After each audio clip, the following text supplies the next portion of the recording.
We've had enough. That's the message being sent from many around the world to big business and government as people in almost 1,000 cities take their anger to the streets. The Occupy Together movement, which began in New York, is now demanding global change. Let's now zero in on two of the rallying cities and talk to our correspondents. RT's Ivor Bennett in London, Daniel Bushell in Brussels. Hello to you both. Ivor, to you first. London saw violence and disorder on the streets just a few months ago. Any concern about some sort of repeat? Well, there's no violence here just yet, and there's none planned from the protesters. But of course, that could always flare up with the police using the tactics they are. They've just started kettling protesters here, which means they're containing them in a small area, and that has been a controversial tactic in protests in the last 12 months or so, which has seen violence flare up. But don't forget, this is a very different thing to the riots that we saw across England about 2-3 months ago. Whereas that was an impromptu outburst with an unfocused goal. This is quite the opposite. It's a peaceful protest, and it has a very clear message. That is the democratisation of the global finance system, and they're calling for, as taxpayers continue to bail out banks, they're calling for banking executives to pay back their bonuses. Now, to begin with, this action of Occupy the London Stock Exchange was ridiculed a little bit in the press in the last couple of weeks, but it's definitely gained momentum with 15,000 followers on Twitter and Facebook for the event, and people have been turning up here, hundreds, bordering on 1,000 probably, with huge backpacks full of food, tents, sleeping bags. So clearly they're very serious, and they're planning to stay here a long time. Now, to talk more about this, I'm joined by one of the organisers, Spyro Van Leemnen. Spyro, thanks very much for speaking to RT. Now, how long are you planning to stay here? We're planning to stay as long as it takes to see the government responding to people's calls, and until we see some change, really.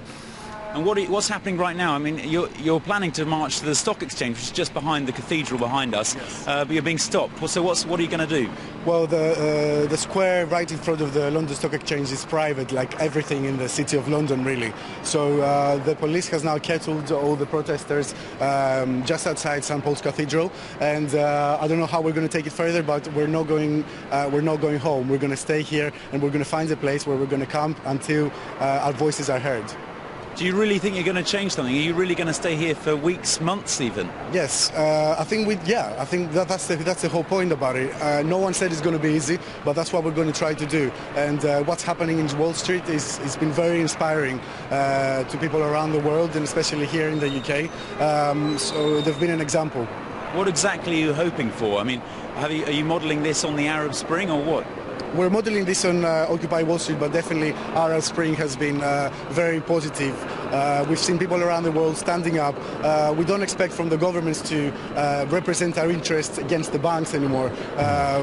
We have to do it ourselves, and if we don't do it ourselves, we're going to keep paying for the banks, and they're going to go away with more profits on the back of taxpayers. So.